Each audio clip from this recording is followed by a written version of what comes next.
Recently, I have a number of clients contact me because they were behind on their mortgage payments due to the COVID-19 virus quarantine. They're wondering, what should they do? They contacted their lender to see what they could do in order to not default on their loan payments. The lender recommended that they may want to consider forbearance. While in certain situations, forbearance may be a reasonable option, that can work for some people, it's important that you understand exactly what that means. Forbearance does not mean forgiveness. That's a huge misnomer. It's important to understand what it is that you're signing. Let's do some mortgage forbearance math. Cindy and John have a mortgage. It's currently at $2,500 per month. John loses his job and gets laid off from work. John hears all of the news about forbearance and how if you've been negatively impacted by COVID-19, the banks have to work with you. Excited, John calls a mortgage servicer and inquires about the forbearance he's entitled to. He's so excited because in just one phone call for now, he doesn't have to pay his mortgage for 6 months. Now this is where the craziness kicks in. Now, 7 months later, John is back at work, and of course, he wasn't able to save any additional money when he was out of work during the forbearance period. The forbearance time frame of 6 months is now up, and the servicer sends John and Cindy their bill. Cindy nearly falls over and dies because the bill shows that now Cindy and John owe $15,000 plus $2,500, and it's all due right now in the 7th month. So $17,500 in total are due now this month. John is shocked. He calls the servicer and asks, why? Servicer, that's 6 months of forbearance, $2,500 times 6, plus the current month of $2,500, totaling $17,500, and it's all due now. John, well obviously, I haven't been working and I don't have that kind of money. I can't pay that.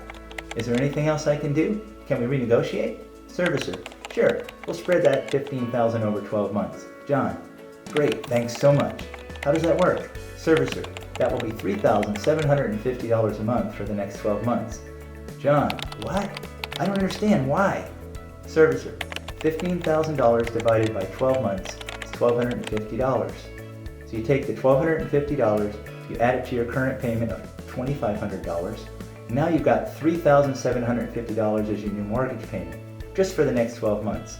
John, I can't afford that. Servicer, sorry. John, can I refi? No, because the loan went into forbearance and you have an unsatisfactory recent mortgage history in the eyes of Fannie Mae and Freddie Mac's current underwriting approval guidelines. John, what can I do? To sum all of this up, forbearance is not forgiveness. You still have to pay it back, whether it's at the end of a few months or if it's at the end of the lifetime of the loan. It will have to be paid back at some point. We need to make sure that we're correctly giving out information regarding forbearance. There's a lot of wrong info out there. In fact, I recently heard an attorney telling sellers that they should just do forbearance and they'll not have to pay it back and there will be no consequences. Please make sure you understand what you're getting yourself into here. I mean, it's similar to that of 2008 when you were selling and didn't realize that their short sale on, the Mortgage Forgiveness Debt Relief Act hadn't passed yet. When they sold the property, they were going to be taxed on the difference of what they owed on the home and what they short sold it for. Just remember, there isn't such a thing as free as of right now when it comes to forbearance. The mortgage servicers cannot sustain this prolonged period of fronting the money you don't pay them during the forbearance period and will need to seek restitution somehow. Unlike the mortgage crisis in 2008 though, most people today have a substantial amount of equity in their home. At some point, the money owed will become due.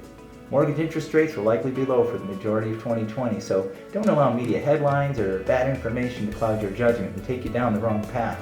That could easily disqualify you to have the ability to refinance or, worse, cause you to lose your home. Think back to the last housing crisis and remember how dangerous it is to take advice from people who are not qualified to provide it, including media, Google, or social media. They aren't going to come and bail you out or lend you the money you'll need when you need it. Know what you're getting yourself into before you sign. Speak with the correct people, ask the right questions, read the fine print. While forbearance might be the only option for some, it should not be pursued unless absolutely necessary. Other options may be offered by the mortgage servicer as well, such as, you can defer the entire amount due back of the loan in many cases, but assumptions should not be made without written clarification from your bank. Bottom line, know what you're agreeing to and work with a very experienced realtor and lender partner who knows how to protect you and give you accurate, sound advice. Please feel free to reach out to our team anytime for advice and let us help you navigate these tough times or guide you in the right direction. You can contact me anytime on my cell at 858-336-1114. I'm always happy to hear from you and to help you any way that I can. Thanks for watching my video. Take care.